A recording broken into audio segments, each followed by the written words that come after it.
America వెంటనే Iran పై చేస్తున్న America దాడుల వెంటనే దౌర్జన్యం సామ్రాజ్యవాదం శాంతి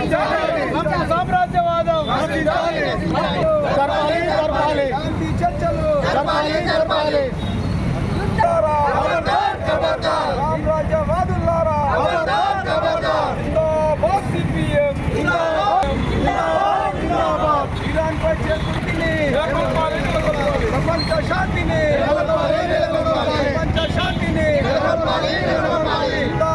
సిపిఎం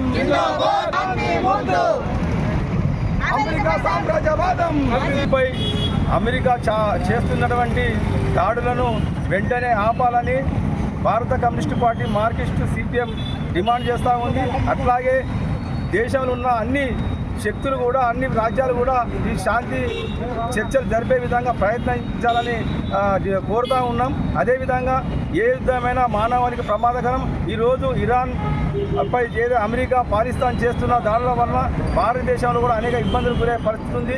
ఇక్కడ ఉన్నటువంటి ప్రజల మీద అనేక భారాలు పడే పరిస్థితి కనబడుతూ ఉంది. అక్కడ ఇరాన్లో ఉన్నటువంటి చమురు మన భారతదేశానికి రావాలంటే కూడా ఆ జలసంధి మూసివేయడం వల్ల మనకు అనేక చమురు రాకుండా దాని ప్రభావం కూడా మన నిత్యావసర వస్తువుల మీద పడే ప్రభావం ఉంది.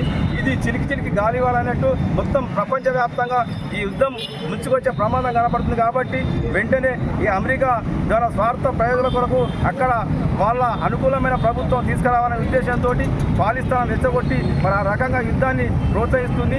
ఆ విధానాన్ని ఐక్యరాజ్య సమితి వెంటనే దాని అమెరికాను నిలుపుదల చేసే విధంగా హెచ్చరించాలి. వెంటనే శాంతియుత చర్చ జరిపి ఆ యుద్ధం ఆపాలని భారతదేశ ప్రజలు కూడా ప్రపంచంలో ఉన్న అందరు ప్రజలు కూడా కోరుతా ఉన్నారు. ఈ సందర్భంగా ఇరాన్కు యుద్ధం ఆపాలని దేశవ్యాప్తంగా సిపిఎం పార్టీ ఆధ్వర్యంలో అమెరికా దాడులకు వ్యతిరేకంగా నిరసన కార్యక్రమం చేయడం జరుగుతూ ఉంది. ఈరోజు సిక్కిలో కూడా ప్రత్యేక కార్యక్రమాలు నిర్వహిస్తూ ఉన్నాం. మరి ప్రజలందరూ కూడా ఈ యుద్ధాన్ని ఆపే విధంగా అందరూ కూడా ముక్తిఖండంతో అమెరికా చేస్తున్న దాడులను వ్యతిరేకించాలని ఈ సందర్భంగా తెలియజేస్తా ఉన్నాం. ఇజ్రాయెల్ చేస్తున్నటువంటి యుద్ధాన్ని భారత కమ్యూనిస్టు పార్టీ మార్క్సిస్టుగా మేము తీవ్రంగా ఖండిస్తూ ఉన్నాం.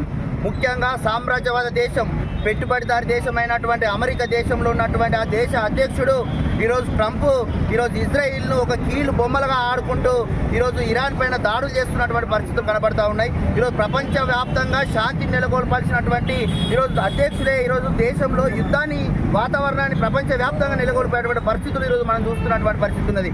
ముఖ్యంగా ఇరాన్ పై దాడులు జరిగితే ఈరోజు మన దేశంలో ఇలాంటి నిరసనలు తెలపడానికి ముఖ్యమైన కారణం ఏంటంటే ఆ ఇరాన్ దేశంలో ఉన్నటువంటి చమురులు ఈరోజు మన దేశంలో అత్యధికంగా వాడుతున్నటువంటి పరిస్థితులు ఉన్నది. ఈరోజు ఇరాన్ పై దాడులు జరిగితే ఈ దేశంలో అన్ని రకాలైనటువంటి వస్తువులపైన చమురు పైన ఈరోజు పన్నులు విధించి ఈరోజు ఈ దేశ ప్రజలపైన భారం మోపేటువంటి పరిస్థితులు కనబడతా ఉన్నాయి. అదేవిధంగా ఈ ప్రపంచ వ్యాప్తంగా కూడా ఈరోజు యుద్ధ వాతావరణం నిలబడితే మూడో ప్రపంచ యుద్ధం జరిగేటువంటి దిశగా కూడా ఈరోజు ట్రంప్ అడుగులు వేస్తున్నటువంటి పరిస్థితి కనబడతా ఉన్నది. ఈరోజు ముఖ్యంగా ట్రంప్ ఒక సామ్రాజ్యవాది ఒక ఆలోచనలో ఈరోజు ప్రపంచవ్యాప్తంగా ఉన్నటువంటి దేశాలన్నీ కూడా తన గుప్పిట్లోకి రప్పించాలన్నటువంటి ఒక కుట్రపూరితమైనటువంటి ప్రయత్నాలు ఈరోజు అమెరికా అధ్యక్షుడు ట్రంప్ చేస్తున్నటువంటి విధానాన్ని ఈరోజు భారత కమ్యూనిస్ట్ పార్టీగా ఈరోజు మేము పూర్తిగా వ్యతిరేకిస్తూ ఉన్నాం. ఇప్పటికైనా శాంతి చర్చలు జరిపి ఈరోజు ఇరాన్ పై జరుగుతున్నటువంటి యుద్ధాన్ని వెంటనే ఆపాలని చెప్పి ఈ సందర్భంగా తెలియజేస్తా ఉన్నాం. ఈరోజు ముఖ్యంగా దేశవ్యాప్తంగా ఉన్నటువంటి ఈరోజు వామపక్ష నాయకులు కావచ్చు, ఈరోజు ప్రజాస్వామిక వాదులు దీన్ని తీవ్రంగా ఖండిస్తూ ఈ యుద్ధాన్ని ఆపే వరకు కూడా తన గళాన్ని ఎత్తాలని చెప్పి కూడా భారత కమ్యూనిస్ట్ పార్టీ మార్క్సిస్ట్గా ఈ సందర్భంగా మేము తెలియజేస్తాం.